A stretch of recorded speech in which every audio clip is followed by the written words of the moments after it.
Hi, it's Nick Olson, and this is the Week 6 peer review assignment for the Introduction to Music Production course. And today I'm going to demonstrate the different functions of a synthesizer in Reason's Propellerhead Subtractor Polyphonic synthesizer, and this is run through a Pro Tools stereo instrument track. The first thing I'll show you here is an oscillator, which is how the sound is generated, and you can choose from the waveform types of sawtooth, square, triangle, sine wave, and then there's several special different ones that have different sounds to them, but we'll stick with the standard ones.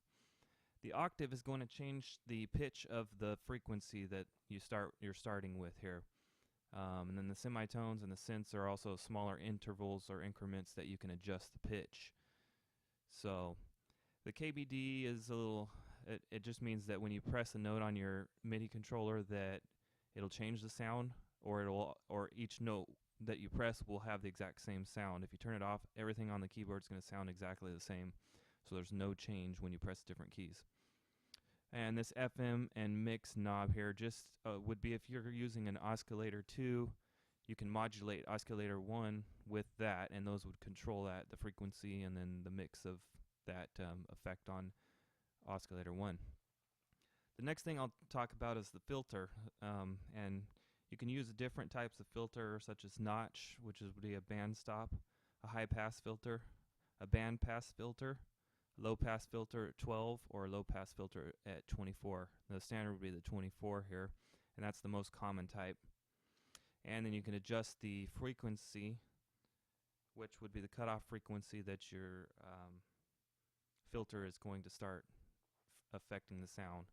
And then the resonance will put emphasis on the cutoff frequency. And changing the cutoff frequency is kind of like sweeping, which would be modulating the filter cutoff frequency.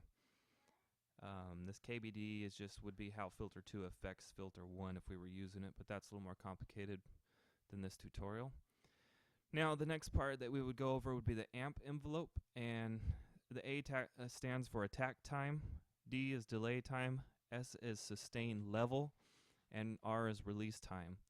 Attack time is going to be how fast the note comes in to where you can hear it, and the higher the attack time, the longer it takes for the note to sound, so it's kind of like a fade in. And the lower the attack time would be how fast you would really hear the note right away.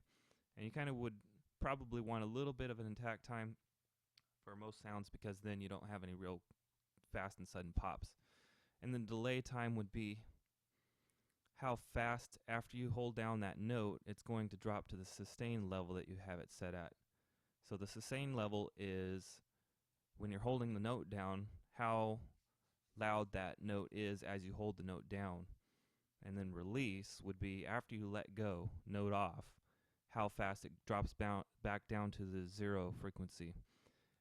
Attack would be how high it gets up to the 100% frequency level that you have it set to.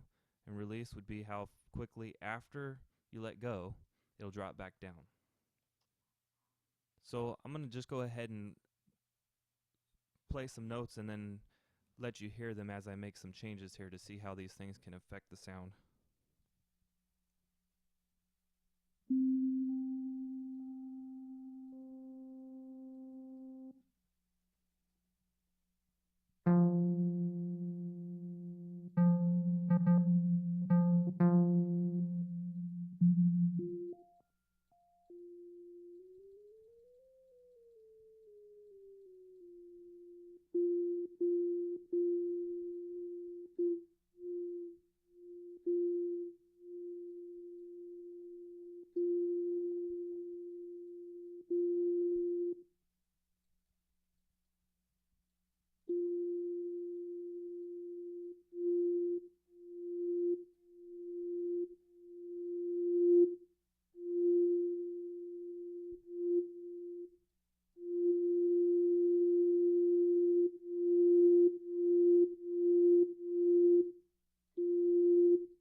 Now that's pretty much it for this tutorial. I'm sorry that I had to go through all those controls while I played the sound for you, and you may not be able to hear it.